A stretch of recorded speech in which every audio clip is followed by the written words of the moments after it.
ደግሞ ጊዜ ነው። ጊዜው ሲደርስ ሁሉም ነገር መስመር ይዛል። እሺ በቃ አሁን ተነስ፣ ምግብ እንብላ።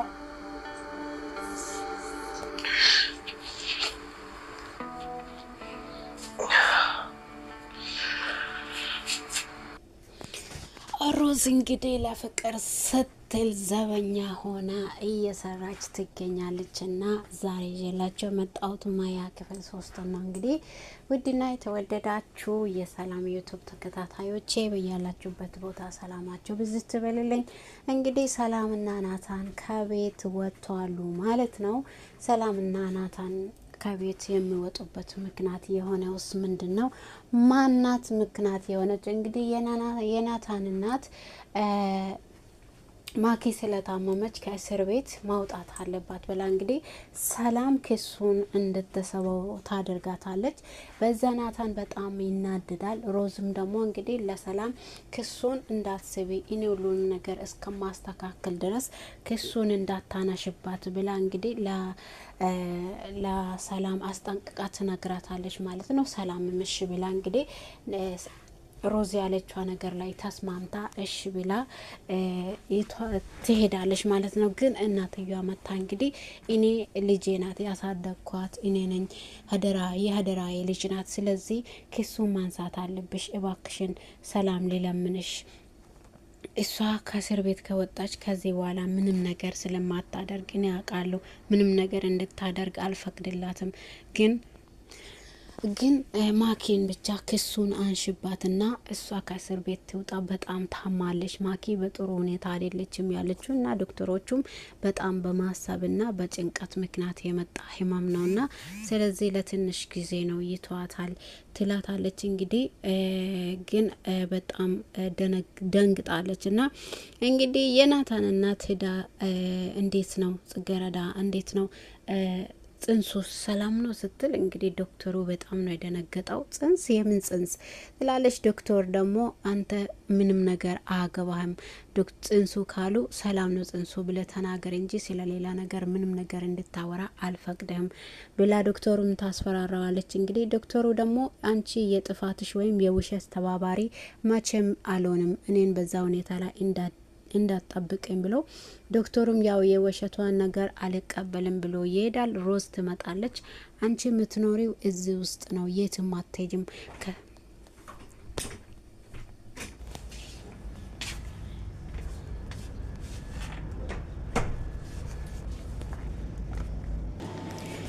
እና ሮዛ በድብቅ አምጥታ ማያን ለቅዱስ እያሳየች ትወስዳታለች። እንግዲህ ዘበኛ ስለሆነች እንግዲህ ልጅቷን እያሳየች አምጥታ ከትምህርት ቤት እያሳየቻት ይዛት ትሄዳለች ማለት ነው። ቅዱስ እንግዲህ ማያን እንስረቅ፣ ሮዝ ምንድን ነው የምንጠብቀው?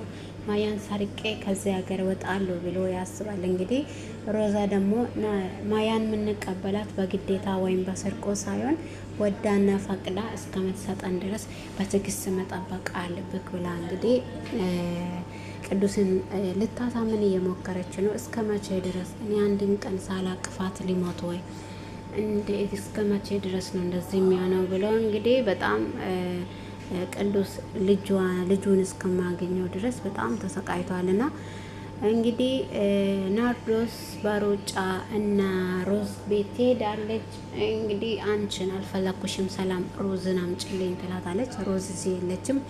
ሮዝን ከፈለግሽ ሮዝ ቅዱስ ሲያመው ይዛ ጸበል ሄዳለች ብላ እንግዲህ ሳትነግራትም እንደዛ ትላታለች ማለት ነው። እንግዲህ ናርዶስ በንዴት ትሄዳለች። ናርዶስ ደግሞ በደስታ በቃ እኔ የፈለኩት ነገር እንደፈለኩ ነገር እየተራመደ ነው ማለት ነው። የፈለኩትን ነገር እያደረግኩ ማለት ነው። በቃ ሁሉም ነገር እየተስተካከለልኝ ነው ማለት ነው ብላ እንግዲህ ናርዶስ በደስታ ትሞላለች ማለት ነው። እንዲሁም ደግሞ ናታንና ሰላም ቤት ለቆ ይወጣሉ ማለት ነው። ቤት ለቆ ይወጣሉ።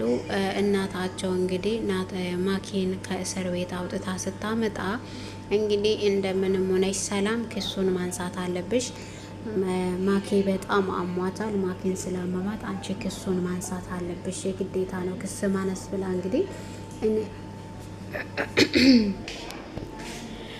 እንግዲህ ሮዛ ደግሞ የቻለችዋን እያረገች ቅዱስን ለማገዝ እየሞከረች ትገኛለች እና እንደዛውም ደግሞ ሰላምና ናታን ከቤት የሚወጡበት ምክንያት እንግዲህ እናታቸው ዶክተሯ እንግዲህ አንቺ ለካ ሰላምና ናታን ስለሚዋደዱ ነው እኔ እርጉዝ ነኝ